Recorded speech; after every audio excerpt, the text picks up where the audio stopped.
Item ಯಾವುದೇ ಇರಲಿ try ಮಾಡಿ ಆಚಿ ಚಿಕನ್ ಮಸಾಲಾ. ಜೀವಕ್ಕೆ ಗಂಡಾಂತರ ತರ್ತಾ ಇದೆ ಮೈಕ್ರೋ ಪ್ಲಾಸ್ಟಿಕ್. ಕರ್ನಾಟಕದಲ್ಲಿ ನಡೆದ ಅಧ್ಯಯನದಲ್ಲಿ ಆಘಾತಕಾರಿ ಅಂಶ ಬಯಲಿಗೆ ಬಂದಿದೆ.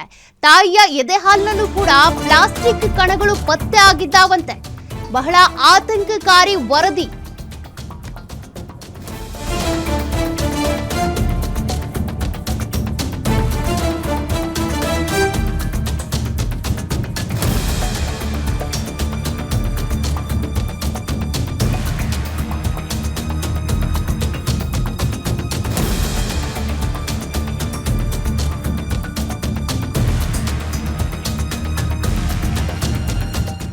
ಕರೆಂಟ್ ಸೈನ್ಸ್ ಅನ್ನುವಂತ ಪತ್ರಿಕೆ ರಿಲೀಸ್ ಮಾಡಿರುವಂತ ಒಂದು ವರದಿಯಲ್ಲಿ ಬಹಳ ಆತಂಕಕಾರಿ ವಿಚಾರಗಳು ಬೆಳಕಿಗೆ ಬಂದಿವೆ.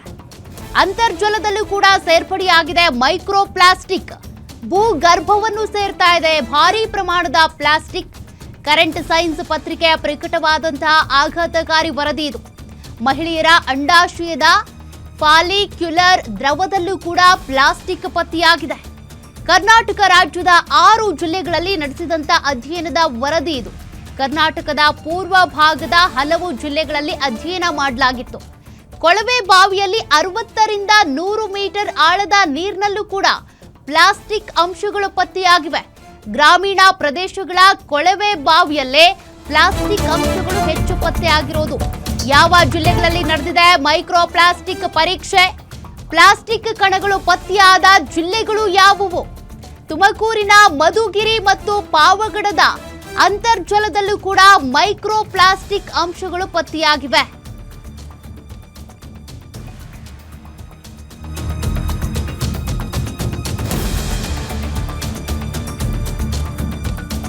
ಬಳ್ಳಾರಿ, ರಾಯಚೂರಿನ ಮಾನ್ವಿ ಮತ್ತು ಸಿಂಧನೂರು, ಕೊಪ್ಪಳ, ಚಿಕ್ಕಬಳ್ಳಾಪುರದ ಶಿಡ್ಲಘಟ್ಟ ಮತ್ತು ಬಾಗೇಪಲ್ಲಿಯಲ್ಲೂ ಕೂಡ ಒಂದಷ್ಟು ಪರೀಕ್ಷೆ ಮಾಡಲಾಗಿತ್ತು.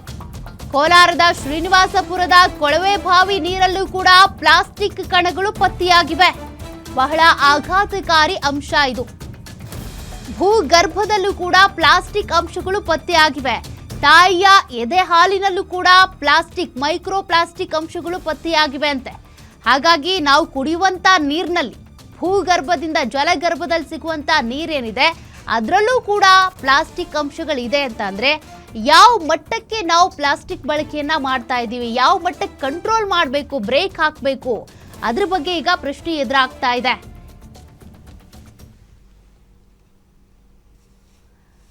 ಇದ್ರ ಬಗ್ಗೆ ಮಾತನಾಡೋದಕ್ಕೆ, ಮಾಹಿತಿ ಕೊಡೋದಕ್ಕೆ ಅಂತೇಳಿ ಭೂಗರ್ಭ ಶಾಸ್ತ್ರಜ್ಞ ಆಗಿರುವಂತ ಜಿ.ವಿ. ಶ್ರೀನಿವಾಸ್ ರೆಡ್ಡಿ ಇದ್ದಾರೆ. ಸರ್ ನಮಸ್ತೆ.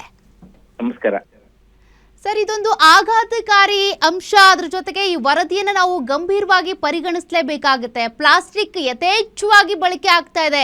ಎಷ್ಟೇ ಕಂಟ್ರೋಲ್ ಮಾಡಬೇಕು ಅಂದ್ರೂ ಆಗ್ತಾ ಇಲ್ಲ. ಈ ವರದಿ ಬಗ್ಗೆ ನಿಮ್ ಫಸ್ಟ್ ರಿಯಾಕ್ಷನ್ ಏನು ಸರ್? ಈಗಾಗಲೇ ಪ್ಲಾಸ್ಟಿಕ್ ಇದೇನು ಮೈಕ್ರೋ ಮತ್ತೆ ನ್ಯಾನೋ ಪ್ಲಾಸ್ಟಿಕ್ ಅಂತರ್ಜಲದಲ್ಲಿ ಸೇರ್ಕೊಂಡಿರೋದು ಬಹಳ ಆತಂಕಕಾರಿ ವಿಷಯ ಇದು. ಯಾಕಂದ್ರೆ ಮೊದಲಿಂದ ನಾವು ನೋಡಿದ್ವಿ ಕೆಲವೆಲ್ಲ ಈ ಏನು ಜಲ ಬೇರೆ ಕೆರೆ ನೀರುಗಳಲ್ಲಿ ಮತ್ತೆ ಕೆನಾಲ್ ನೀರಲ್ಲಿನೂ ಸ್ವಲ್ಪ ಕಾಣಿಸ್ಕೊಂಡಿತ್ತು. ಆದ್ರೆ ಅಂತರ್ಜಲದಲ್ಲಿ ಪ್ಲಾಸ್ಟಿಕ್ ಅಂಶ ಅಂದ್ರೆ ಅದು ಬಹಳ ಆತಂಕಕಾರಿ ವಿಷಯ. ಅಂತರ್ಜಲ ಅಂದ್ರೂ ಅದರಲ್ಲಿ 1000 ಅಡಿ ಬೋರ್ವೆಲ್ಗಳಲ್ಲಿ ಪ್ಲಾಸ್ಟಿಕ್ ಅಂಶ ಸಿಗ್ತಾ ಇದೆ ಅಂದ್ರೆ ಇನ್ನು ಇದ್ರ ಬಗ್ಗೆ ಎಲ್ಲ ಚಿಂತನೆ ಮಾಡುವ ಒಂದು ಇದಿದೆ.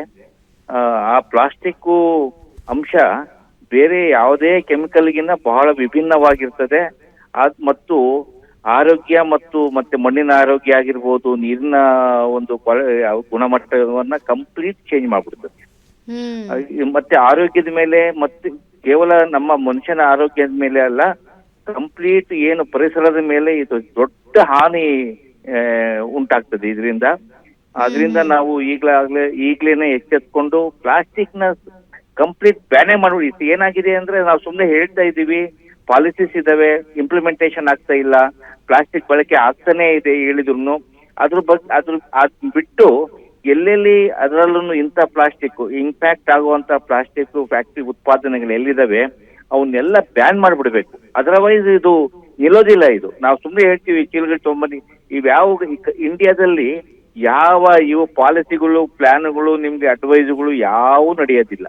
ಓನ್ಲಿ ಏನಂದ್ರೆ ಅಲ್ಟಿಮೇಟ್ ಹೋಗಿ ಬ್ಯಾನ್ ಮಾಡಿದ್ರೆ ಮಾತ್ರ ನಾವು ಮುಂದಿನ ಪೀಳಿಗೆಗೆ ಆರೋಗ್ಯಕರವಾಗಿರ್ಲಿಕ್ಕೆ ಸಹಕಾರ ಆಗ್ತದೆ. ಅಂದ್ರೆ ಅತ್ಯಗತ್ಯ ವಸ್ತುಗಳು ಅಥವಾ ಈ ಹಾಲಿರ್ಬಹುದು, ಮೊಸರು ಅಂತದಕ್ಕೆ ಅಂದ್ರೆ ಪ್ಲಾಸ್ಟಿಕ್ ಬೇಕು. ಬಟ್ ಅದ್ರಲ್ಲಿ ಗ್ರೇಡ್ ಇರ್ತದೆ, ಪ್ಲಾಸ್ಟಿಕ್ ಬಳಸ್ತಾ ಇದೀವಿ, ಅದಕ್ಕೆ ಕಡಿವಾಣ ಹಾಕ್ಬೇಕಲ್ಲ ಸರ್, ಅಲ್ಲ ಹೆಂಗೆ ಅಂತ? ಅದರಲ್ಲಿ ಕೆಲವು ಗ್ರೇಡ್ ಇರ್ತವೆ, ಅದರಿಂದ ಇಂಪ್ಯಾಕ್ಟ್ ಆಗೋದಿಲ್ಲ, ಪರಿಣಾಮ ಅದರಿಂದ ಏನು ಅಪಾಯ ಆಗೋದಿಲ್ಲ. ಅಂತ ಪ್ಲಾಸ್ಟಿಕ್ ಈಗ ಬಯೋಗ್ರೇಡಬಲ್ ಪ್ಲಾಸ್ಟಿಕ್ ಬಂದಿದೆ, ಕವರ್ಗಳು ಬಯೋಗ್ರೇಡಬಲ್ ಇದ್ರೆ ಹೌದು, ಜೈವಿಕ ಇವು ಬರ್ತದೆ. ಅದು ನಮ್ಗೆ ಕೆಲವರೆಲ್ಲ ಈಗಲ ಮೆಡಿಕಲ್ ಸ್ಟೋರ್ಗಳಲ್ಲಿ ಅಲ್ಲಿ ಇಲ್ಲಿ ಬಳಸ್ತಾ ಇದಾರೆ, ಅದನ್ನೇ ಇದರಲ್ಲಿ ಬಳಸಬೇಕಾಗ್ತದೆ.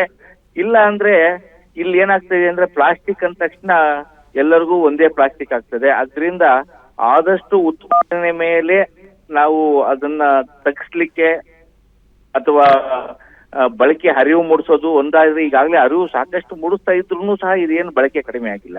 ಎಲ್ಲಿ ನೋಡಿದ್ರು ಅದು ಬೆಂಗಳೂರಲ್ಲಿ ಪ್ಲಾಸ್ಟಿಕ್ ಅವರು ಮಳೆ ಬಂದಾಗ ಹೋಗಿ ಕ್ಲಾಗಿಂಗ್ ಆಗೋದು, ಇದೆಲ್ಲನೂ ಬಹಳ ದೊಡ್ಡ ಮಟ್ಟದ ಪರಿಣಾಮ ಉಂಟಾಗ್ತಾ ಇದೆ ಈ ಪ್ಲಾಸ್ಟಿಕ್ ಇಂದ. ಅದರಲ್ಲೂ ಪ್ರಾಣಿಗಳಿಗೆ ಹಸುಗಳು ಇವೆಲ್ಲ ಈ ಬೆಂಗಳೂರು ಅಂತ ಏರಿಯಾದಲ್ಲಿ ಇರುವಂತ ಹಸುಗಳು ಅಂತೂ ಅವು ತಿಂದು ಎಷ್ಟು ಸಾಯ್ತವೋ ಗೊತ್ತಿಲ್ಲ. ಸೊ ಒಟ್ಟಾರೆ ಆರೋಗ್ಯದ ಮೇಲೆ ದೊಡ್ಡ ಪರಿಣಾಮ ಆಗ್ತದೆ. ಇದನ್ನ ಉತ್ಪಾದನೆಯನ್ನೇ ನಿಲ್ಲಿಸೋದು ಬಹಳ ಮುಖ್ಯ ಆಗ್ತದೆ. Thank you sir, guarantee news ಜೊತೆ ಮಾತನಾಡಿದ್ದಕ್ಕೆ.